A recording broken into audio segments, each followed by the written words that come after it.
Well, welcome to Christian Answers. This is Pastor Jeff Short. Glad to have you along for our discussion today. Today we're talking about what is exciting about the Roe v. Wade potentially being struck down by the Supreme Court.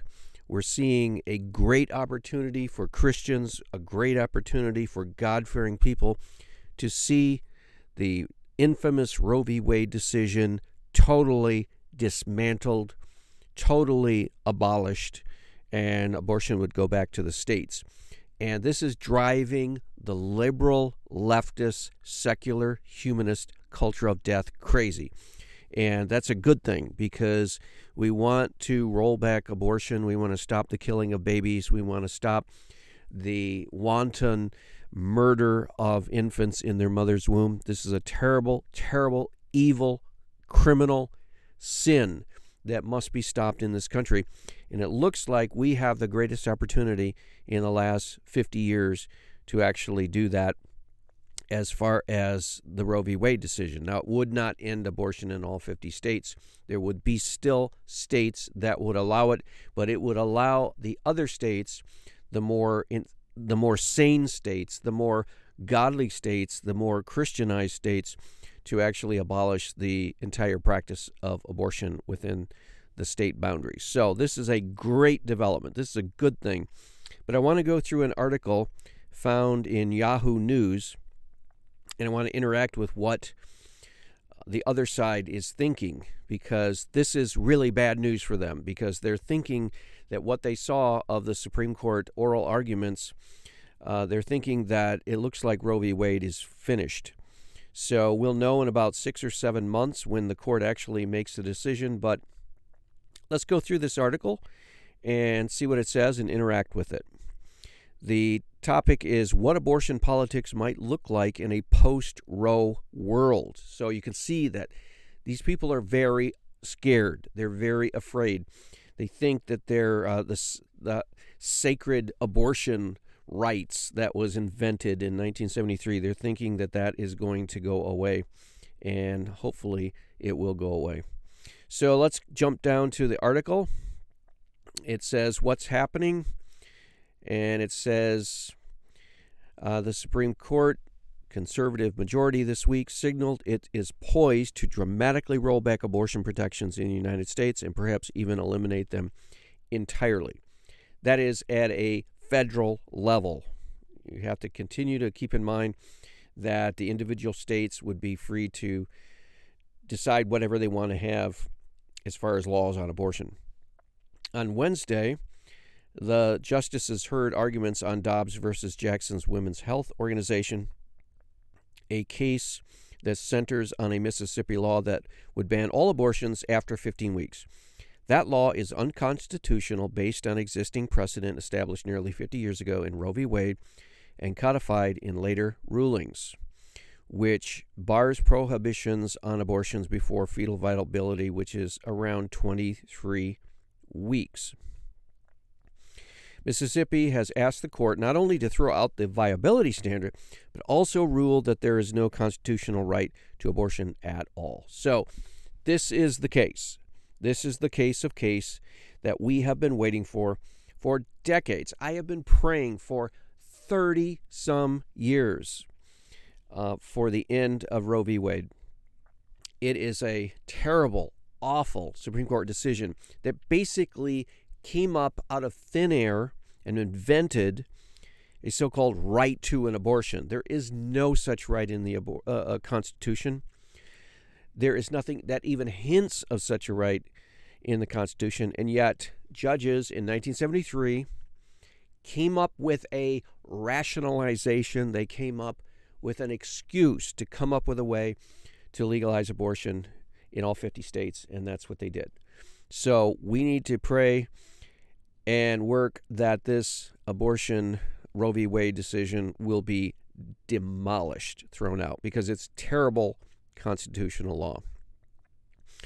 Legal experts from across the political spectrum came out on Wednesday's arguments believing that at least 5 of the court's 6 conservative justices are willing, and in some cases eager, to do just that.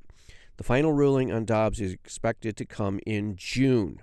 So everyone across this political spectrum, Republicans, Democrats, liberals, conservatives, everybody in between, they all look at the way this court hearing was conducted, this oral argument, and they conclude that it looks like the conservative justices that are on the Supreme Court want to overthrow Roe, or they want to chip away at it and gut it of pretty much everything that gives its strength, which is a great piece of news. That is fantastic. Love to hear that.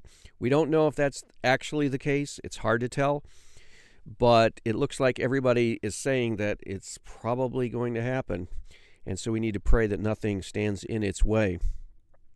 If the court does overturn Roe, states would be free to set their own rules on abortion, including whether to prohibit it entirely.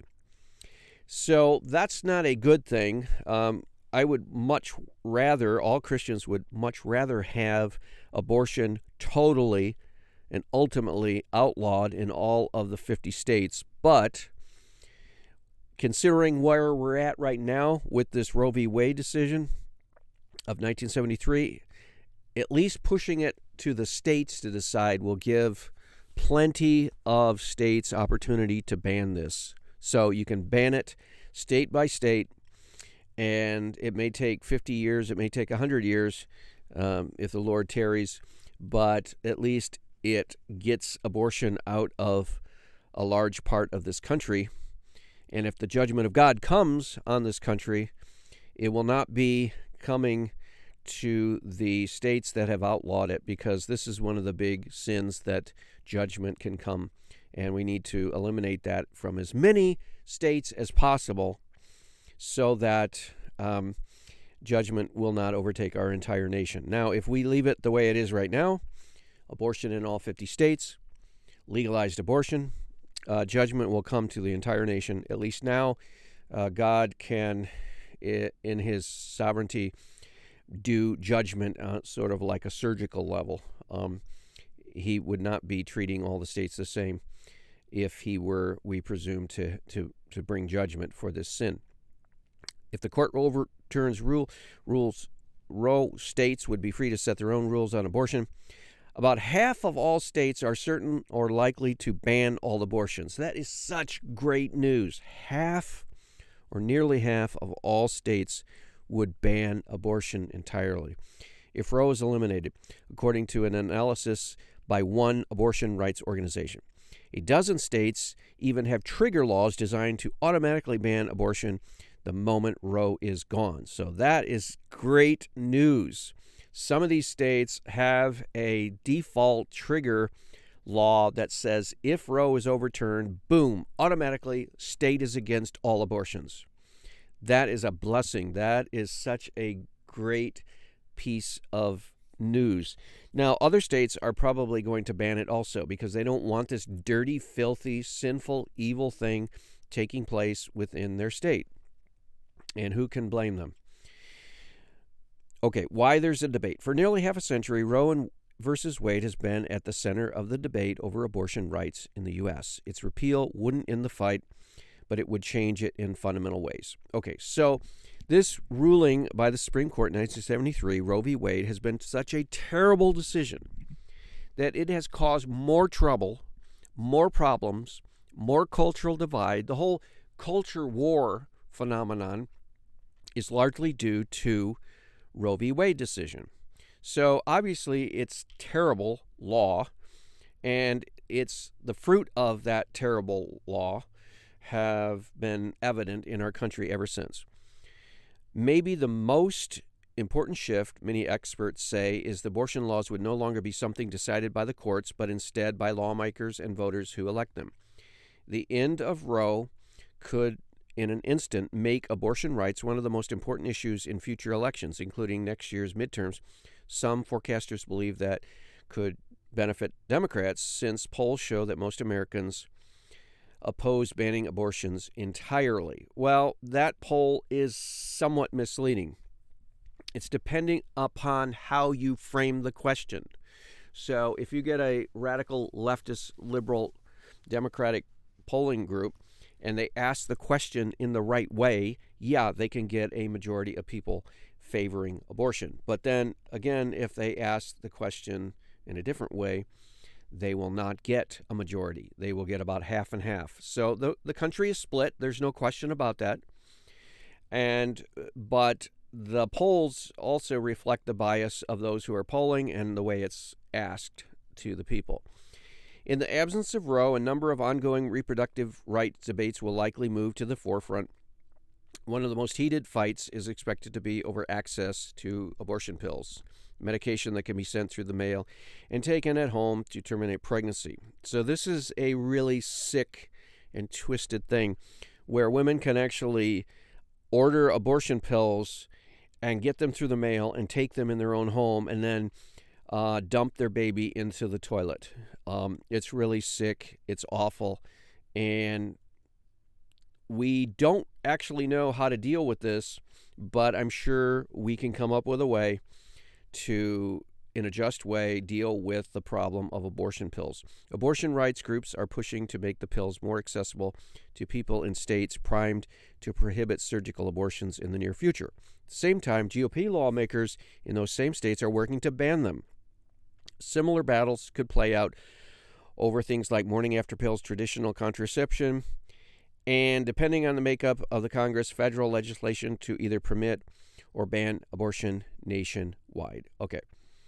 So the leftists, the pro-abortion side, what they're trying to do is make a slippery slope argument. They're trying to say, well, if you ban Roe v. Wade, then all these things will happen. Well, let's deal with one thing at a time and not go jumping ahead. Some people are saying, oh, well, then they're gonna change all kinds of laws. They're gonna enact all kinds of precedent. They're going to upend our entire legislation and law system in the United States. No, that's hysteria.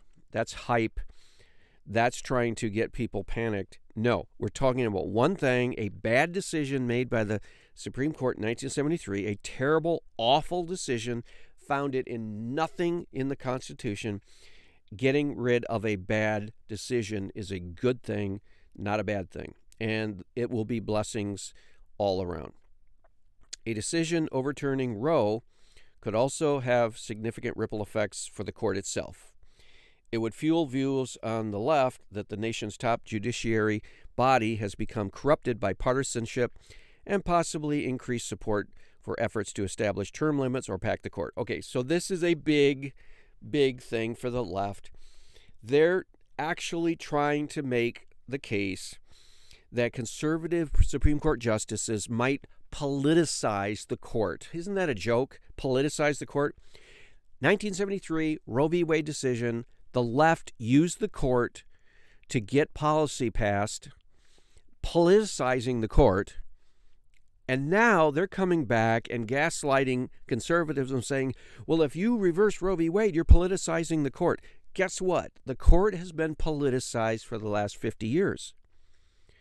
And every single democratically appointed judge has been an ideologue. They have been a leftist political hack on the bench, just like the three now that are on the bench. Everything they do is political. They politicize everything. The other judges on the court, they try to look even-handedly at issues and sometimes rule in favor, sometimes rule against. Not the three political judges on the left in the court right now. These people are political activists.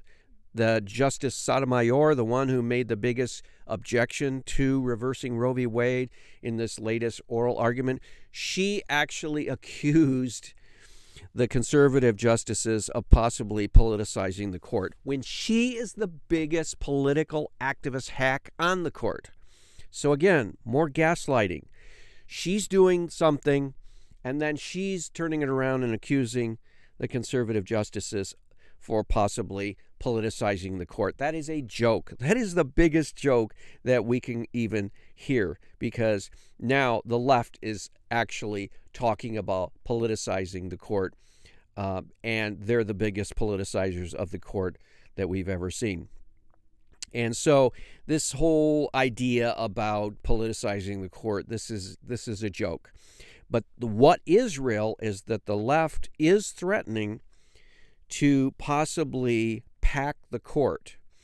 They're using possibly some legal maneuver to try to increase the number of Supreme Court justices that would give them more political power, which is a total political move. So again, if the left is talking about packing the court or establishing term limits and doing all kinds of things to try to curtail conservative principles on the court, that just shows that they're the political hacks. They're the ones that are trying to bring in politics instead of look at the Constitution. I've heard another argument from people on the left that say, well, clearly the majority of people in the United States are for abortion and they don't want to see Roe v. Wade go away. Well, again, that's politicizing the court. The court's not supposed to be a political arm. You're not supposed to poll the people and then go to the justices and say, see, the people want this. The justices have one job. They sit down in front of the Constitution and they say, what is legal and what is not legal according to the Constitution. And it actually doesn't matter what the majority of people want. That's the whole point of the judiciary. It is separate. It is supposed to be isolated from the majority of the people. Everything else, like the Senate, the House of Representatives, and the executive branch, the president, that is political. But the court is supposed to be looking at the Constitution and the Constitution alone and say, okay, this is legal, this is not legal. They're supposed to be umpires calling balls and strikes. They're not supposed to be these judicial activists like the 1973 Roe v. Wade decision was that got us in this mess.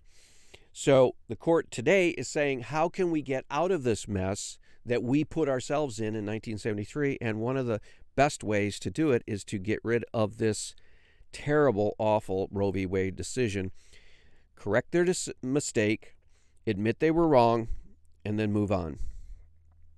But the left doesn't want to do that because they like the politicalization of the court. They like leftist politics on the court. They just don't like conservative politics. Conservatives may also be emboldened to seek the reversal of other landmark rulings they disagree with, like the one that legalized same-sex marriage. Again, here is a red herring. This is pushing panic. They're trying to say, oh, well, if we reverse Roe v. Wade, then nothing is safe. I mean, they might start reversing all of these laws, and they might try to change the whole nation. And again, trying to get people whipped up, emotional, panic, trying to get people angry. Again, fueling the cultural divide. Talk about the culture wars. Where is the fuel for that coming from? It's coming from the left. They're trying to whip up people, trying to divide the nation, and then look across the aisle and say, you guys are dividing the nation. No, the left is doing that. What's next? The Supreme Court also recently heard arguments in another major abortion case concerning a Texas law that uses a novel legal strategy to effectively ban all abortions after the 6th week of pregnancy. Legal analysts say it's less clear which direction the justices are leaning in that case, but whatever they decide could be rendered essentially moot if Dobbs ends with Roe being overturned. So there's another case, it's a Texas law, that essentially bans all abortions after the 6th week. So it's getting closer to that total ban that we're looking for.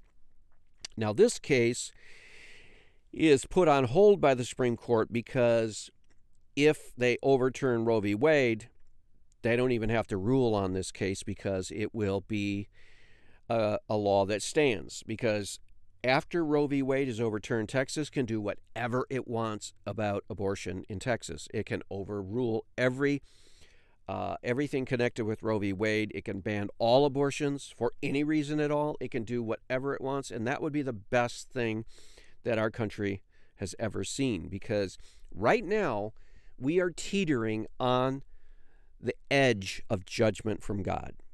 God destroyed Sodom and Gomorrah in the Old Testament for the sin of homosexuality and for wickedness and perverse, twisted immorality in that city. He destroyed it. Our country is guilty not only of the sins of Sodom in the homosexual area of sin, but it's also responsible for the death of 60 million babies through abortion since Roe v. Wade in 1973. So we have a lot of sin in our land. We have a lot of blood on our hands. And if we don't do something about abortion, we will be destroyed by God. At one time, Jerry Falwell, the late Jerry Falwell, said, if God doesn't judge the United States for the sin of abortion, he'll have to go back and apologize to Sodom and Gomorrah. It's that bad. But if Roe v. Wade is overturned, that doesn't mean the end of abortion in the United States. It means possibly the end of abortion in half of the states, which is better than nothing. Now, there are some other issues that we can talk about, and I want to make another video on this, but there are different perspectives that people have come up with if Roe v. Wade is overturned. I want to save those for another video. But just to say that there is a lot of anxiety, there is a lot of panic on the pro-abortion, the Roe v. Wade crowd, the people, the liberals, the leftists, the secular humanist, the ungodly, the immoral, the non-Christians. And unfortunately, there are even so-called Christian groups and denominations and churches and individuals who are actually pushing that Roe not be overturned. Now, that's an oxymoron. That's an oxymoron to say a Christian is for abortion. That makes no sense. That's a contradiction of terms. We know from the Bible that God is against murder. It says in the Ten Commandments, thou shalt not murder. The word there does not mean self-defense killing. It does not mean killing in time of war in a just cause. It means murder, an unjustified taking of human life. And you can't look at a baby in the womb and say that's a justified killing. There is no way. That little baby has committed no sin. That little baby has done nothing wrong. In fact, if you were to take a slice of humanity, of all of the human beings on the planet Earth, who are the most innocent? Who are the most sinless? Who are the most pure? It would be the babies in the womb. They haven't done anything wrong. They have not committed any sin. Now, they do carry original sin with them, being part of the human race. That's just the condition we find ourselves in after the fall in the Garden of Eden. Adam and Eve, our original parents, they pass on to every generation of humans the sin nature. So the baby in the womb is, by virtue of that sin nature, a fallen citizen of the human race. And it's what it says in the book of Psalm, where it says, in sin did my mother conceive me. That David said that, in sin did my mother conceive me. That is a reference to the original fall, the original sin of Adam and Eve. So the baby in the womb is not righteous in the sense that, for example, when Jesus was born in the womb of Mary, he was perfectly sinless and righteous. He did not have a sin nature. He did not have original sin. And through his 33 years on this earth, he never did sin once. So he was the only purely perfect human being. The baby in the womb is innocent of any particular sin, has not committed any particular sin, has not done anything wrong, but has that sin nature in them. But to kill a human in the womb is a sin. It's murder. And so no Christian should ever, ever, ever be in favor of Roe v. Wade, and should never, ever be in favor of abortion. And yet there are some people who call themselves Christians. There are organizations that call themselves Christian. There are churches that call themselves a Christian church, and different organizations that call themselves Christian, who somehow, some way in their twisted mind think that they can be Christian and still support abortion rights. Wrong. They cannot. And so they are totally inconsistent. We can ignore them. We can dismiss them. They are not speaking for the Christian faith. They are not representing God. They are not revealing what God has said in His Word, and so we can dismiss them. But the secular leftists, the non-Christian secular humanists, the atheists, the false religionists, the false philosophy adherents, all of these people who are pushing for abortion rights, we need to resist them and say, no, you are wrong. You are doing wrong, and you are destroying our nation, and you are bringing judgment upon our nation. And so we're going to pray, and we're going to act. And if you have an opportunity, protest with abortion. I know I've been to Washington, D.C. for the March for Life twice now.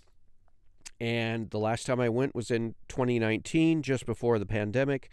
They didn't have a public March for Life in 2020 because of the pandemic. But coming up on 2021, haven't decided whether I'm going again, but it would be a great year to go because of this potential reversal of Roe v. Wade. So we need all the prayers we can get. We need all the Christians, all hands on deck. This is not the time to shrink back. This is the time to storm the gates of heaven, as they say, and get on our knees and pray that these justices, these conservative justices, have the courage and have the strength and the resolve to do what is right and strike down Roe v. Wade and dismiss with it. You know, we've had to live with this thing for nearly 50 years. 60 million children in the womb have died as a result of a terrible, awful decision. And now is an opportunity we have to correct that, and we need to pray that God uses the justices. Now, each one, we need to pray for especially the newer justices, the Amy Coney Barrett. We need to pray for Brett Kavanaugh. We need to pray for Neil Gorsuch, the 3 Trump appointments. And we also need to pray for John Roberts, because John Roberts whiffles and waffles and switches and goes back and forth. Sometimes he's a liberal, sometimes he's a conservative. We need to pray that he comes down solidly on the side of life and ends this awful, terrible Roe v. Wade decision. We're not ever going to get the 3 liberal justices to vote for life. They've already indicated they won't. But we know Clarence Thomas and Samuel Alito will vote for life, and so we need to just pray that God uses these justices to bring about a great victory for all defenders of life, Christians and non-Christians, that we would see the end of Roe v. Wade. Well, I hope that's been a helpful commentary. We'll see you back next week. God bless.